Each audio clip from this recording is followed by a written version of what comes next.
Good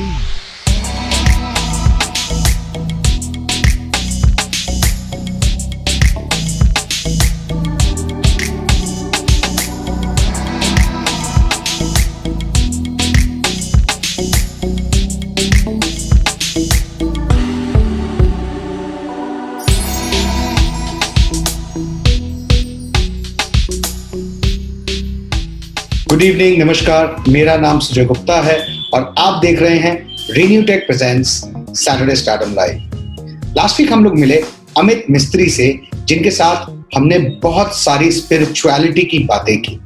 हमारे आज के गेस्ट एनएसडी के एक ऐसे थिएटर एक्टर हैं जिन्होंने बॉलीवुड में कई सारी मूवीज की हैं, बट उन्हें जाना जाता है क्राइम पेट्रोल के फेम से। जी हाँ, ladies and gentleman, please join me in welcoming the very experienced and very talented Kuldeep Sareen. Let's connect with him.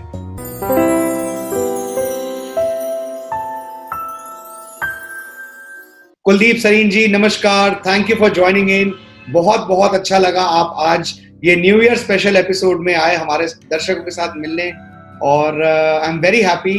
कैसा रहा, कैसे हैं सर आप? कैसी रही न्यू ईयर की पार्टी?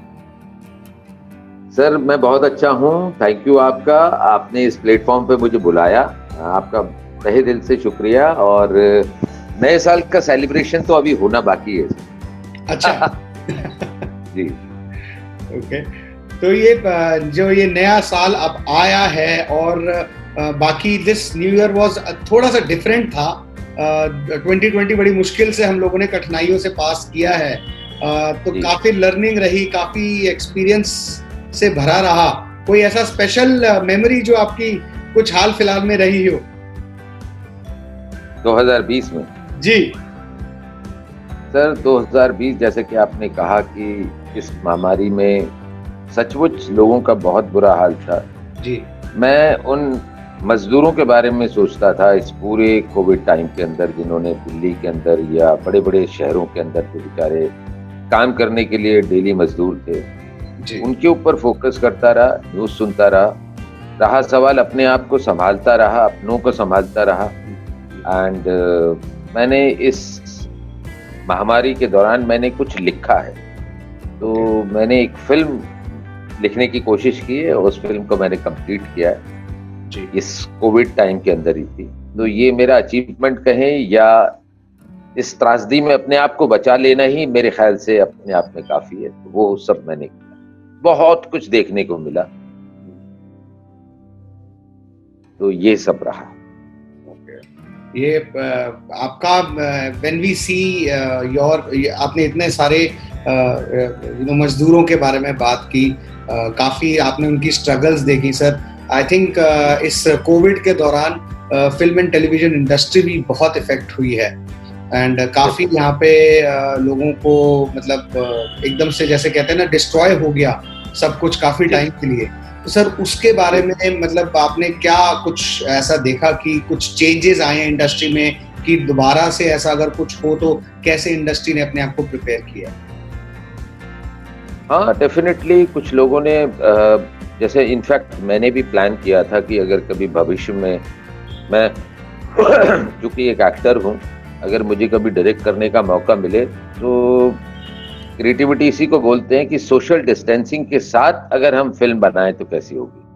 तो इनफैक्ट काफ़ी लोगों ने इस दिशा में काम भी किया, और अगर ये कोविड आगे कंटिन्यू हो जाता तो हम कोविड के रहते हुए और डिस्टेंसिंग के साथ किस तरीके से सिनेमा कर सकते हैं, फिल्म कर सकते हैं, टेलीविज़न कर सकते हैं, बजाय कि आपको हक करना ही है।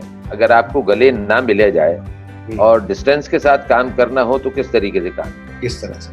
तो आने वाले टाइम में हो सकता है ये कंटिन्यू ना करे और हमें सोशल डिस्टेंसिंग का पालन ना करना पड़े, और अगर करना पड़ेगा तो इसके बारे में लोगों ने बहुत सारे आइडियाज ढूंढ लिए हैं किस तरीके से काम कर सकती है हमारी। चलिए सर, आप पे आते हैं। The movie Don was a very, मतलब बड़ा टर्निंग पॉइंट था आपके करियर में, एंड जैसे आपने फिल्म में एकदम से काफी अच्छा रोल उसमें निभाया। क्या मतलब कुछ आफ्टर डॉन आपका क्या नेम फेम में क्या आपको फर्क महसूस हुआ कि भाई एक बार ऐसे फेम आता है तो लोग आपको पहचानने लगते हैं? What was that difference? Don के बाद में इनफैक्ट अगर कहा जाए कि मुझे बहुत ज्यादा फर्क पड़ा मेरे काम पे, ऐसा मैंने महसूस नहीं किया। हाँ, लोगों ने देखी फिल्म, लोग मुझे बुलाने लगे कि चलिए आइए, लेकिन बुलाने के साथ साथ में वही कि आप आ जाइए, 2 सीन कर लीजिए, 3 सीन कर लीजिए। किसी ने, होता है ना कि आपका गॉडफादर, जिसे ताउम्र आप उसको बोलते हैं कि इज माय गॉडफादर, इसने मुझे बड़ा ब्रेक दिया, मेन विलेन के रूप में मैं इंडस्ट्री में स्टैब्लिश हुआ, तो ऐसा मेरी लाइफ में हुआ नहीं। लोग मुझे बुलाते रहे, ये एक बड़ी बात। मैं अप्रिशिएट करता हूँ उन सारे लोगों को, थैंक यू बोलता हूँ कि आफ्टर दैट डॉन उन्होंने मुझे रिकॉग्नाइज किया और मुझे बुलाते रहे। और जहाँ आप 2 सीन कर रहे हैं, वहाँ किसी जगह 6 सीन भी कर रहे हैं। तो मैं सोलो एक्टर तो नहीं रहा, ना एज ए विलेन रहा, थोड़ा सा फर्क पड़ा, लेकिन ज्यादा पहचान मुझे बार बार उसी पे आना पड़ता है। मुझे पहचान अगर सबसे ज्यादा मिली है तो क्राइम पेट्रोल सीरियल से, जिससे मैं घर घर में पहुंचा, नेशनल इंटरनेशनल मुझे फेम मिला। वो एक सीरियल है, उसे कभी नहीं भूलूं। जी, तो क्राइम पेट्रोल पे भी आते हैं, बट आपने बीच में एक मूवी की, फंस गए रे ओबामा। जी, है ना, और वो एक कॉमेडी जॉनर था, तो मतलब वो एकदम से एक सीरियस से और कॉमेडी जॉनर, मतलब आपको क्या पसंद है generally, comedy, action, drama, what's your choice? ये बहुत अच्छा सवाल है आपका। जब हम बॉम्बे में गए थे सुजय जी, तो 2004 की बात कर रहा हूँ, तब उस वक्त मुझसे ये सवाल किया जाता था कि आप किस तरह के रोल करना पसंद करेंगे। यार ये कैसे सवाल है भाई, अच्छा, मैं थिएटर का एक्टर हूँ। पूछा करते थे सीरियसली, क्या आप किस तरह के रोल करना प्रेफर करेंगे? तो मैंने कहा यार मैं एक्टर हूँ सर, मैं हर तरह के रोल करना प्रेफर करूंगा। मैं थिएटर से हूँ, मैंने कॉमेडी भी की है, मैंने सीरियस भी किया है, मैंने इंटेंस भी किया है और नॉर्मल भी किया है, तो ये तो बड़ा बेहुदा सवाल है। तो वो लगातार क्वेश्चन करते थे, तो मैं, हम लोग आपस दोस्त मित्र आपस में बात करते थे, यार ये कैसे सवाल पूछते हैं। और एक फॉर्म टाइप का होता था, जो आपको फिल करना होता था। अच्छा, उसमें लिखा होता था, फॉर्म भी दिया, यस, एक फॉर्म टाइप का होता था, आप उसको फिल करिए। तो हमारे एडवर्टाइजिंग की दुनिया की बात कर रहा हूँ, जब हम एड वगैरह के लिए जाया करते थे ऑफिसेज में, और सच्चाई है कि हम लोग ऑफिस टू ऑफिस अपनी पिक्चर्स लेके, वहाँ जो डायरेक्टर है, उनके असिस्टेंट हैं, इनफैक्ट वॉचमैन तक, क्योंकि हमारा कोई माई बाप है नहीं और कोई किसी की हेल्प नहीं करता है, आपको अपनी जमीन खुद तैयार करनी पड़ती बॉम्बे शहर में। सत्य। तो मेरे सीनियर्स ने जो किया, वो भी बेचारे, जिनका आज बहुत अच्छा नाम है, मैं नाम नहीं लूंगा उनका, उन्होंने भी एक इंटरव्यू में कहा था कि मैं दिल्ली में इतना थिएटर करने के बाद, राष्ट्रीय नाट्य विद्यालय NSD करने के बाद भी, मैं अपनी तस्वीरें, जो नाटकों की तस्वीरें, वो ले जा के ऑफिस में जाकर पूरा, जैसे शादी की एल्बम नहीं होती, कहता है इस तरीके की एल्बम बना रखी थी, और वो दिखाता था, सर ये देखिए सर। तो हम भी दरवाजे तस्वीरें लेकर गए और उनको बताया, तो वहां फॉर्म हुआ करता था एडवर्टाइजिंग के दिन, आप किस तरह के रोल करना पसंद। तो फाइनली मुझे समझ में आ गया और मैंने अपने आप से बात की, मुझे लगा कि यार कहीं ना कहीं बात सही है। वो ये पूछना चाहते हैं कि आप इंटरनल अपने लेवल पे बताइए कि आपका कंफर्ट जोन क्या है, आप किस तरह का, मतलब किसके नजदीक पाते हैं आपकी पर्सनालिटी। तो फिर मुझे लगा ये सवाल गलत नहीं है। तो आपका जो सवाल था, मैं वहीं आ रहा हूँ कि मैं सब कुछ किया है, बट मैं इंटेंस और as a main villain, negative, मैं अपने आप को उसके बहुत नजदीक पाता हूँ। जैसा आपने अपने एक्सपीरियंस के बारे में बताया, you are coming from theatre, आपने बहुत NSD, you are from NSD, आपने इतना थिएटर में किया है। अब धीरे धीरे करके एक नया दौर आ रहा है इन एंटरटेनमेंट, मैं इंडस्ट्री नहीं बोलूंगा, एंटरटेनमेंट बोलूंगा। There was theatre, then there was films, then there came TV. आज की डेट में OTT प्लेटफॉर्म हर जगह छाए हुए हैं, एंड इनसे काफी अच्छा कंटेंट भी निकल रहा है। तो ये आपको लगता है एक्टर्स के लिए एक नया प्लेटफॉर्म आ गया है, ज्यादा अपॉर्चुनिटीज का, मतलब व्हाट डू यू से कि मतलब एक पहले अपॉर्चुनिटी का एक लेवल था, आज अब इतना कंटेंट वायरल हो रहा है, तो क्या एक्टर्स को और ज्यादा अपॉर्चुनिटीज मिलेंगी? डेफिनेटली, डेफिनेटली बहुत फायदा होने वाला है, बहुत फायदा हो रहा है।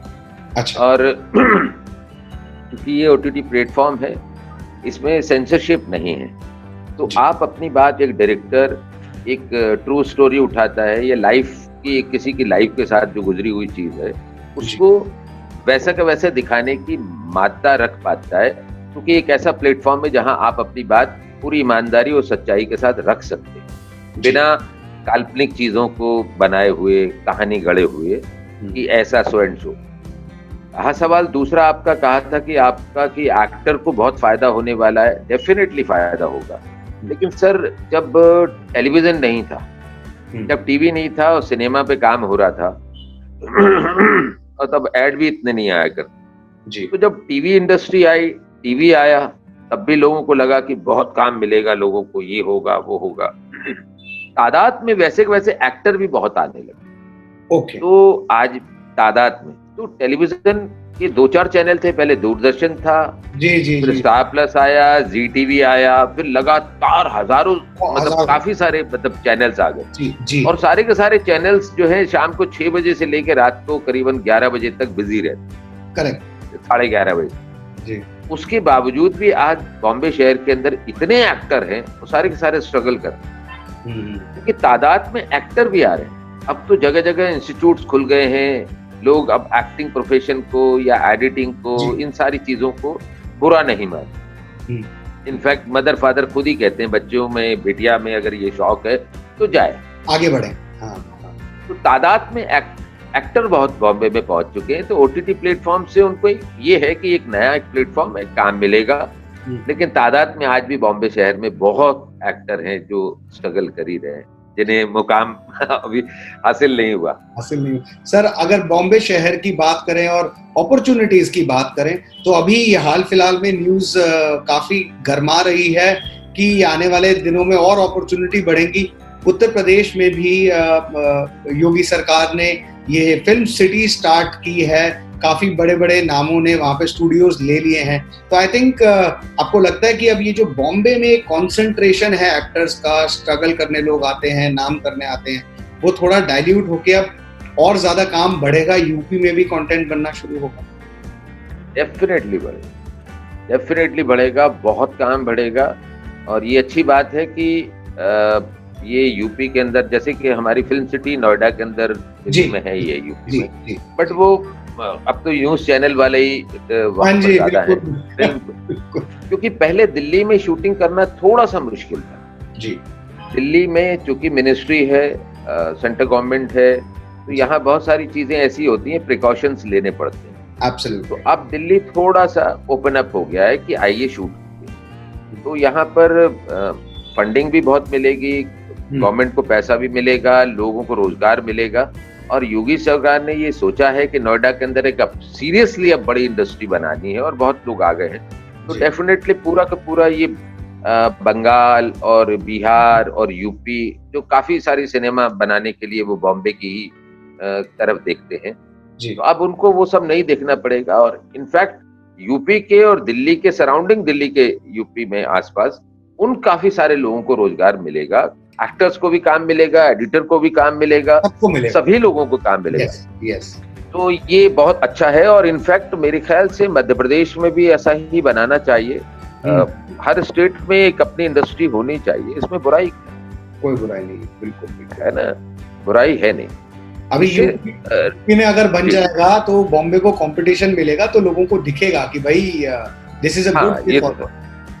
हाँ, ये तो है, लेकिन बॉम्बे पे मुझे लगता नहीं है कोई बहुत ज्यादा फर्क पड़ने वाला है, लेकिन थोड़ा सा फर्क तो पड़ेगा, क्योंकि अगर हम देखें नॉर्थ के इतने सारे चुनिंदा एक्टर्स हैं, आप खुद as a matter of fact काफी सारा काम किया है लोगों ने, बट जाके बॉम्बे में किया है।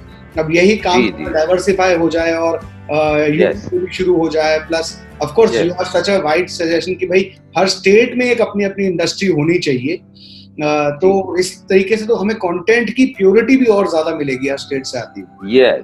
यस, बिल्कुल, साउथ में है ही है ना सर जी।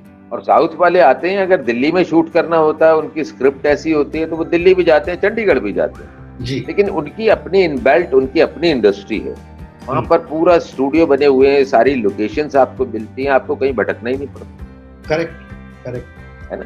तो यूपी में आने से इसमें बुराई अच्छा होगा, अच्छा ही होगा कुछ। जी जी। ऐसे काफी सारे स्ट्रगलिंग लोग हैं। आपने भी एक टाइम पे अपना एक्टिंग एज अ करियर चुना था, खुद ही चॉइस हुई या कुछ ऐसा वाकया हुआ कि भाई चलो एक्टिंग ट्राई करके देखते हैं, या इट वाज अ डिसीजन कि भाई मैंने ये करना ही करना है? फैमिली से कैसा सपोर्ट रहा आपका? व्हाट मतलब पहले टाइम पे तो ऐसा होता ना भाई, बड़े लोग कहते थे घर के कि क्या एक्टर वैक्टर बन रहे हो, तो ऐसा कुछ आपके साथ हुआ स्ट्रगल? सच्चाई ये है कि मैं जब 8th स्टैंडर्ड में था, 8वीं क्लास में था, तो मुझे बचपन से ही मतलब फिल्मों के प्रति बहुत आकर्षण था। और मैं वैसे आपको चैनल पे बता दूं, मैं मध्य प्रदेश ग्वालियर का रहने वाला जी। तो ग्वालियर शहर में छोटी सी जगह, और वहां पर जो बीएसएफ का कैंप है, वहां पर आर्मी के जो कैंप था, वहां पर सैटरडे और संडे को ना उनको फिल्में दिखाई जाया करती। अच्छा। और शहर में दुनिया भर में सिनेमा के जो वो थे अपने टॉकीज जो हुआ करती थी, उनके पोस्टर दीवारों पे लगे रहते थे, तो फिल्मों के प्रति आकर्षण बचपन से था। अच्छा। फाइनली फिर हम लोगों ने 1-2 फिल्में सिनेमा हॉल पे पता नहीं कैसे देखी होंगी, मुझे याद नहीं ठीक से पड़ता। लेकिन फिर जो आर्मी का कैंप था, तो उनको बीच में ना पर्दा लगाकर दोनों तरफ ऑडियंस बैठती थी ओपन में, शाम का वक्त गर्मियों के दिनों में उन आर्मी ऑफिसर्स के लिए, उनके सोल्जर्स के लिए फिल्में दिखाई जाती थी। तो आउटसाइडर आसपास के जो होते थे वो भी आके एंजॉय करके वहां बैठ जाते थे, जीरे से जमीन पर बैठ जाते थे, और पर्दा लगा होता था, प्रोजेक्टर के माध्यम से फिल्म देखते थे। तो हम लोग भी चले गए भाई कि मेरा गांव मेरा देश है। उपकार एक फिल्म थी मनोज कुमार जी की, वो चूंकि देश के रिलेटेड थी, तो सोल्जर्स को दिखाई जाती थी। तो आकर्षण और बढ़ता चला गया कि फिल्मों के प्रति। और जब मैं 8वीं क्लास में था, तो पता नहीं ईश्वर की वजह से ही मैं कह सकता हूँ, 8वीं क्लास में हमारे स्कूल में पहली बार एक नाटक कराया गया। ओके। तो उस नाटक के अंदर मेरी टीचर ने मुझे कास्ट कर दिया मेन रोल पे। अच्छा। तो बस छोटी सी कास्ट थी, पहली बार एक नाटक होने जा रहा था। जब मैंने नाटक में काम किया और उसके बाद जो वाहवाही मिली, हालांकि परफॉर्मेंस तो बहुत ही खराब रही होगी, बट आप एक स्टेज पे आके इतनी सारी ऑडियंस के सामने एक नाटक करते हैं जिसकी रिहर्सल्स करते हैं जी, तो एक अच्छा अनुभव रहा। तो लगा कि यार यही तो है, यही तो करना है कि फिल्मों के प्रति आकर्षण है आपका, और यहाँ नाटक कर रहे हो, तो नाटक और सिनेमा वो शूट होता है, यहाँ आप डायरेक्ट परफॉर्म कर रहे हैं। करेक्ट। तो बात तो एक ही है। तो वहां से जो मेरा अंदर का अभिनेता था वो जाग गया, और मानिएगा, आप यकीन मानिएगा, मैंने 9, 10, 11 3 साल तक, मैं जब तक स्कूलिंग कर रहा था, मैं आसपास ग्वालियर में ढूंढ रहा था कि नाटक कहाँ कहाँ होते हैं, क्या नाटक का कोई ऑडिटोरियम है। तो जिस ऑडिटोरियम में मेरा नाटक हुआ था, वहां पोस्टर मैंने देख लिए थे कि फलानी डेट को उसका नाटक होगा। अच्छा। तो मैं जाकर उनके नाटकों को देखा करता था। फिर कोशिश की मैंने कि किसी तरीके से इन नाटक के कलाकारों से कहूं कि सर मुझे अपने साथ ले लो। तो बस इसी दौरान जब मैं ग्वालियर में था, तो पता लगा कि दिल्ली में एक national school of drama NSD है जी। तो आप क्यों नहीं NSD से कोर्स कर लेते। वहीं से नसीरुद्दीन शाह, ओमपुरी, बड़े बड़े टॉप के बड़े नाम हुए हैं। तो NSD करिए, वहां तो पैसा भी नहीं लगेगा और आप NSD जाइए। तो फाइनली कॉलेज आते आते, कॉलेज में फर्स्ट ईयर में गए और लगा कि अब दिल्ली चलना चाहिए। माँ बाप को मैंने कहा कि मुझे यही करना है, मुझे और कुछ समझ में आ नहीं रहा, मुझे ये करना है। तो पिताजी चूंकि ग्वालियर से थे, साहित्यिक हैं, करते नौकरी थे, लेकिन साहित्यिक लोगों के साथ उनका उठना बैठना काफी था, शायरों के साथ। हमारे ग्वालियर में तानसेन समारोह होता है। हाँ जी, हाँ जी, बिल्कुल जी। तो तानसेन समारोह में हमारा भी शिरकत करना, पिताजी का वहां जाना, तो वो पिताजी से ही वो सारी चीजें मुझे मिली हैं। तो पिताजी ने कहा कि ठीक है बेटा, अगर आप कंफर्टेबल हो और आपको लगता है कि आपको अभिनय कोई कैरियर बनाना है। तो मम्मी हमारी कम पढ़ी लिखी थी, तो उन्होंने कहा कि ठीक है, जो पिताजी ने कह दिया वो ठीक। तो हम इस तरीके से दिल्ली चले आए। और बड़ी इंटरेस्टिंग कहानी है, आपके चैनल पे भी बताई कहानी है। मैं ये देख रहा हूँ कि आपके पेरेंट्स भी इतने ओपन विचारों के थे, आज की डेट में भी इतना ये ओपननेस नहीं मिलती कि उन्होंने एक्सेप्ट किया कि भाई जब जी मन है तो करो, क्योंकि मन होगा हाँ, तो आगे बढ़ो। Yes yes yes. So very interesting story. तो फाइनली हम लोग दिल्ली आ गए और मुझे लगा कि एनएसडी वाले तो मुझे तुरंत ले लेंगे, वहां अच्छा। तक मैंने किया ही हुआ है। तो फाइनली ये हुआ कि जब हम गए वहां पर तो एनएसडी के रिसेप्शन पे गए एंड उनसे पूछा कि सर एक्टिंग करना चाहते हैं, एडमिशन लेना चाहते हैं। तो उन्होंने कहा कि सर आप तो फॉर्म भरने के लायक भी नहीं हो, क्योंकि आपने क्योंकि आपको कम से कम एनएसडी में एडमिशन लेने के लिए आपको कम से कम 6 नाटक प्रोफेशनली किए हुए होने चाहिए जी। स्कूल का कॉलेज का नहीं चलेगा। अच्छा। 6 नाटक करिए।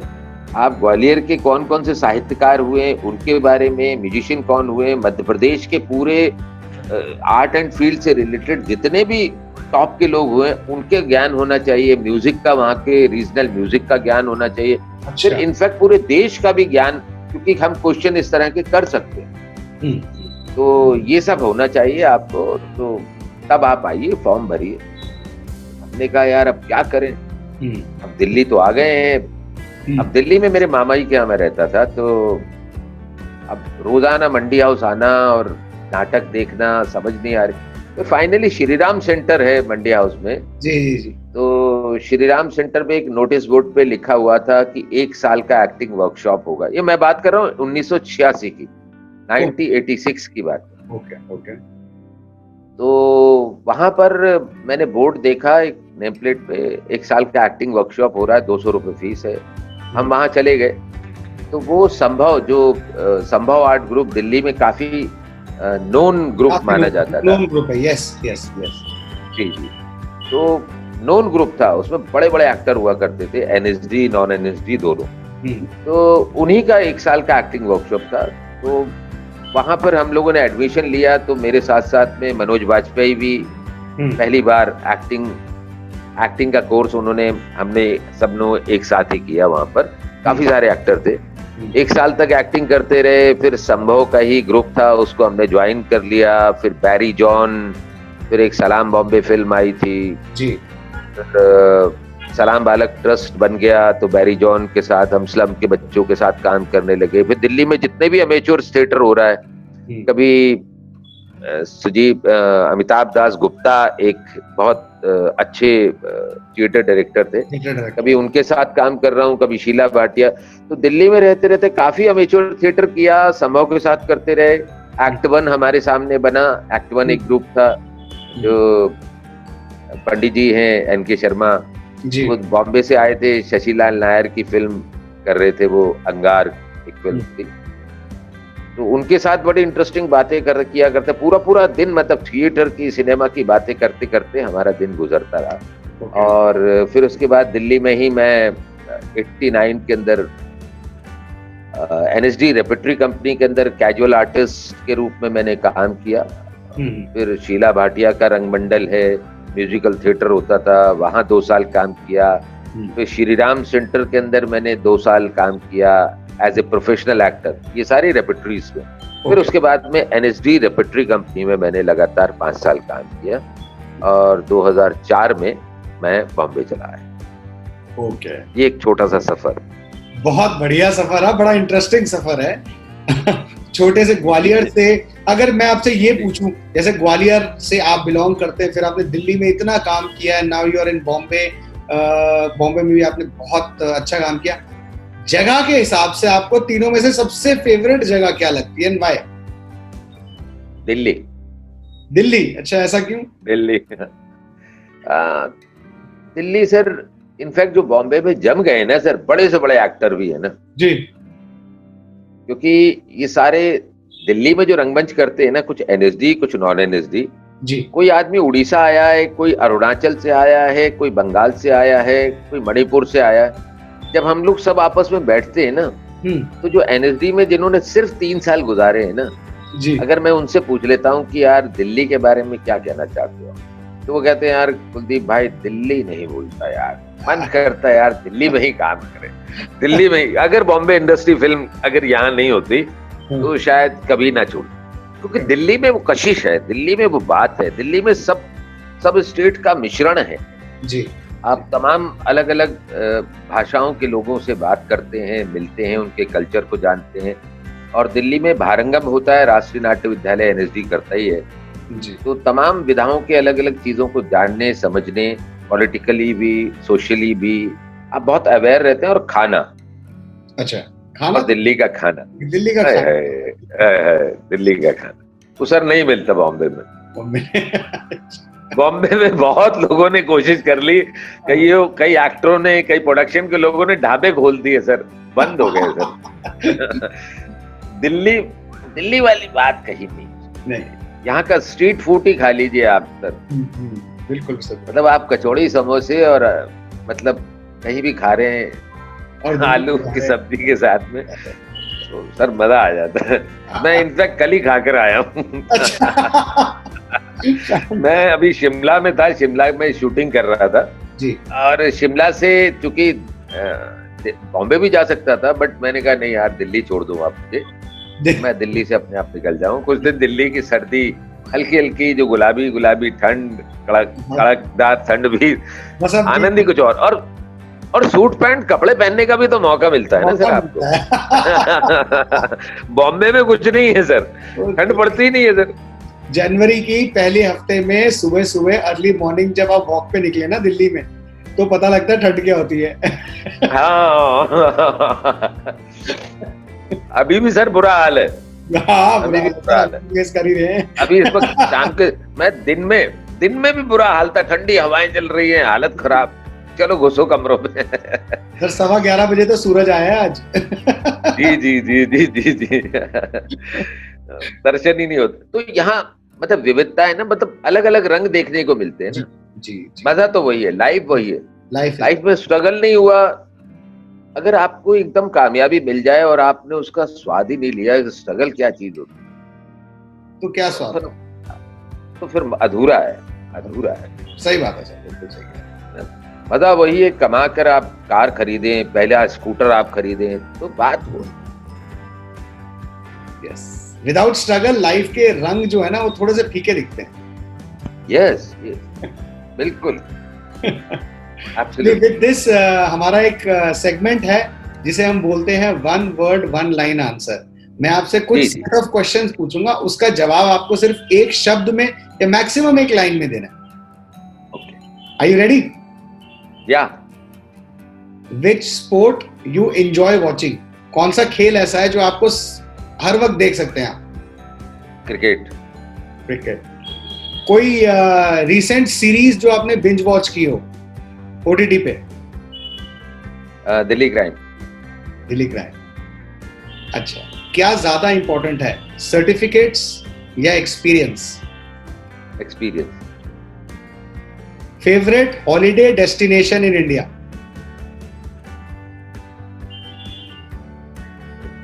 केरल। मेरा भी। विच सेलिब्रिटी आपको लगता है कि आज की डेट में इंडिया में सबसे इन्फ्लुएंशियल है? सॉरी, दोबारा करिए क्वेश्चन। एक ऐसे सेलिब्रिटी जो इंडिया में सबसे ज्यादा इन्फ्लुएंशियल है, जिनका इन्फ्लुएंस सबसे ज्यादा आज आपके हिसाब से? सेलिब्रिटी? हाँ जी, इंडस्ट्री के। कंगना कैसे? ओके, ठीक है सर, ठीक है, बहुत इन्फ्लुएंशियल है वो। अपनी लाइफ को सिर्फ 3 वर्ड्स में डिस्क्राइब करिए सर। मैं सर सच्चा हूँ, हेल्पफुल हूँ और down to earth. Wow. Your favourite car? अभी तक तो i10 ही चला रहा हूँ, वही ठीक लग रही है और आगे का सोचा नहीं है अभी कुछ। जी। आप कितनी लैंग्वेजेस बोल सकते हैं सर? मैं तकरीबन 5। ओह, वाओ। नाम बताओ। बताए सर। हिंदी, पंजाबी जी, सिंधी, ओह, राजस्थानी, ओके, हरियाणवी, अरे, छत्तीसगढ़ी, क्योंकि मैं मध्य प्रदेश बुंदेलखंड से हूँ, बुंदेली जी जी। तो ये 4-5 है। अरे बहुत बढ़िया। और उर्दू जबान भी, मतलब उर्दू पढ़ नहीं सकता हूँ मैं, लेकिन इनफैक्ट जबान साफ है उर्दू का। जितने भी जो भी अल्फाज हैं उनका इस्तेमाल मैं बखूबी कर सकता हूँ। और सर हिंदी रह गई। हिंदी तो है ही है सर। हिंदी तो है ही। जी जी। विद दिस ये वाला सेगमेंट हमारा पूरा हुआ। काफी अच्छा परफॉर्म किया आपने, बड़े ऑनेस्ट और कैंडिड आंसर आए आपके sir. Before we wrap up, दो तीन सवाल आपसे कुछ चीजों के बारे में मैं पूछना चाहूंगा। जैसे आपको कोई भी रोल ऑफर हुआ हो और वो मिस हो गया हो, और आपको ऐसा कोई रोल था जो आप चाहते थे कि यार ये मैं जरूर करता, which was a very हाँ, अभी रिसेंट में एक सीरीज बन रही थी, उसमें बड़ा इम्पोर्टेंट कैरेक्टर था जी। सीरीज भी इंटरेस्टिंग थी और बस होते होते चीजें नहीं हो पाई। तो अभी ताजी बात और अभी तक ऐसा कुछ हुआ नहीं। हाँ, और अब इसके अलावा फिल्मों में ऐसा कभी नहीं हुआ कि आपको ऑफर हुआ और वो मिस हो, ऐसा। और वो सीरीज भी हिट थी। आपने एक अभी मूवी की सांड की आंख, जी जी जी, वो एक्सपीरियंस कैसा रहा? Two gorgeous lady, Taapsee Pannu, Bhumi Pednekar, मतलब कैसा रहा वो एक्सपीरियंस? How was that? अरे ब्यूटीफुल मूवी, जबरदस्त, बेहतरीन। मतलब हम लोगों ने इतना मजा किया जी। मतलब भूमि भी वही है, तापसी भी वही है, प्रकाश झा साहब जिसके दरवाजे पर खड़े हो के हमारी टांगे खराब, मतलब दर्द करने लगती थी जी। और प्रकाश झा साहब से टाइम नहीं मिलता, वो मेरे बड़े भाई बने हुए फिल्म के अंदर। ओके। और उनके पास खड़ा हो जाना, उनसे बातें कर पाना, मतलब बहुत ही इंटरेस्टिंग था और बहुत सीखने का मौका मिला। ओके। डायरेक्टर काम कर रहे थे और चूंकि बड़ा छोटा एक्टर कुछ नहीं होता, एक्टर होता है। जी जी। क्योंकि हमने रंगमंच पे बहुत काम किया, कुछ लोगों ने सिनेमा पे बहुत काम किया होगा, हो सकता है अपना अपना, लेकिन अभिनेता तो मैं भी हूँ, अभिनेता वो भी है, तो बड़ा छोटे का कोई सवाल नहीं है। लेकिन झा साहब चूंकि एक डायरेक्टर बहुत अच्छे थे और मैं पसंद भी करता था, क्योंकि जिस तरीके का उन्होंने सिनेमा बनाया और एक के बाद एक हिट फिल्में, तो वो उनके पास मैं बहुत बैठा करता था कि सेट पर तो हम लोग ऑलमोस्ट हम लोगों के साथ ही सीन हुआ करते थे और उनसे बहुत पूछता था। हम लोग खाने की टेबल पे साथ हैं और वो भी कई बार ये करते थे कि बॉम्बे से दिल्ली आ रहे हैं तो मुझे फोन कर देते थे, तू पहुंच गया मेरठ? एक्चुअली मेरठ में शूटिंग हुई थी जी। मेरठ पहुंच गए? मैंने कहा नहीं सर, दिल्ली में हूँ। तो आओ चलो साथ चलते गाड़ी में। मैंने कहा नहीं सर, मैं कल पहुंचूंगा। तो हम लोग वहाँ ब्रेकफास्ट भी साथ कर रहे हैं, खाना भी साथ कर रहे हैं। बहुत कुछ उन्होंने सिनेमा के बारे में मुझे समझाया, तो एक्सपीरियंस बहुत अच्छा था। 3-3.5 महीने की शूटिंग थी, बहुत मजा आया। तापसी ने भी कुछ चीजें अपनी बहुत अच्छी हैं, दोनों एक्ट्रेस बहुत अच्छी। यस। इनफैक्ट मेरा जितना भी उनके साथ इंटरेक्शन रहा, हम लोग सेट पे साथ ही रहते थे, बड़े इंटरेस्टिंग चीजें हुई। तो वो इंटरेस्टिंग थोड़ी सी अलग हटकर है, मैं शेयर नहीं कर सकता, बट है इंटरेस्टिंग। मैं कभी आप अलग से मिलोगे तो मैं बताऊंगा। इस प्लेटफॉर्म पे बोलना ठीक नहीं है। Overall, it was a beautiful experience. It was not just learning, it was अपने आप में एक बनाने में मजा जिसे कहते हैं वो आया। जी जी, बहुत मजेदार रहा, बहुत मजेदार। मेरा इनफैक्ट मेरी लाइफ का भी सफर जो है, मुझे स्ट्रगल के नाम पे बॉम्बे में बहुत ज्यादा स्ट्रगल करता रहा, छोटे छोटे। मैं बॉम्बे में घूमने से ज्यादा ना, मैं खुद पर्सनली, क्योंकि एक्चुअली एक बात है, कुछ लोगों में एरोगेंसी बहुत है। वो कहते थे हम NSD से हैं, हम FTI से पूना से हैं जी, तो हमारे पास में एक वो है, तो हम अपने रुतबे में, अपनी ऐंठ में हैं। कुछ लोगों में है, कुछ सभी की बात नहीं करता। मुझे लगता था कि मैं दिल्ली, क्योंकि मेरा परिवार दिल्ली में है और मैं बॉम्बे में स्ट्रगल करने गया हूं, तो मैं पूरी ईमानदारी के साथ में सुबह ही निकल जाऊं लोगों के ऑफिस से जी। तो टारगेट बनाया करता था कि मुझे दिन में 10 लोगों से मिलना है, क्योंकि मैं अपनी जमीन बना रहा था। दिल्ली में आप कैसा थिएटर कर रहे हैं कौन जानता है, दिल्ली में सब जानते हैं कि आप NSD में बड़ा काम कर रहे हैं, NSD रेपेट्री में काम कर रहे हैं, अच्छा काम कर रहे हैं, चाहे श्रीराम, लेकिन बॉम्बे वाले नहीं जानते जी। बॉम्बे में आपको अपनी जमीन तैयार करनी पड़ेगी, उसके लिए आपको जा जाके ऑडिशंस देने पड़ेंगे, लोगों से मिलना पड़ेगा, गिड़गिड़ाना पड़ेगा, उनको अपनी बात रखनी पड़ेगी, तब वो आपको चांस देंगे और वहां आप प्रूफ करें। तो अभी तक तो ये सफर ऐसे ही चल रहा है और आने वाले सभी जो आपके दर्शक हैं वो काफी सारे यंगस्टर होंगे, कोई सिनेमा से बहुत प्रभावित लड़के लड़कियां होंगे, तो इनफैक्ट मेरी बातों से वो समझ जाएंगे कि बॉम्बे जाना है मस्ती कम, मेहनत ज्यादा कर, मेहनत ज्यादा, क्योंकि आपकी उम्मीदें तो हैं ही हैं, आपके साथ साथ आपके परिवार से जुड़े हुए सारे लोगों की आप पे बहुत उम्मीदें हैं, जिसपे हजारों रुपया खर्च भी कर रहे हैं, वो पता नहीं कैसे पैसा इकट्ठा करते होंगे पेरेंट्स, वो आपको देते हैं कि बेटा जाओ, अपनी आपको अभिनय का शौक है या किसी भी विधा का शौक है, जाओ। तो बॉम्बे एक ऐसी जगह है जहां पर अच्छी चीजों को खरीदा जाता है, तो वहां लात नहीं मारते, अच्छी हर चीज को। तो आप जाइए और प्रूफ करिए, लेकिन पहले हर दरवाजे पर नॉक करिए, ईमानदारी। तो ये मैं सभी लोगों से कहना चाहता हूँ, मस्ती कम, मेहनत ज्यादा। Beautiful message you've given to all the young aspirants, sir. बहुत अच्छा लगा। On this note, I would like to thank you कि आप हमारे शो पे आए, बहुत बहुत मजा आया आपके साथ, बड़ी अच्छी कॉन्वर्सेशन।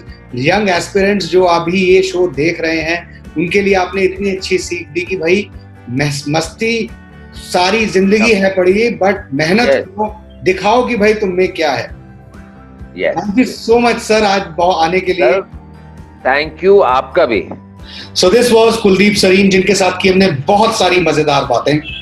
आज के लिए इतना ही। नेक्स्ट वीक फिर से एक सेलिब्रिटी को लेके आऊंगा, जिनके साथ भी हम करेंगे बहुत सारी बातें। अगर आपको वीडियो अच्छा लगा हो तो लाइक करें, फ्रेंड्स एंड फैमिली के साथ शेयर करें, और हाँ, चैनल को सब्सक्राइब करना ना भूलें। Till next Saturday, I hope and I pray that you stay safe and protected. Till then, namaskar.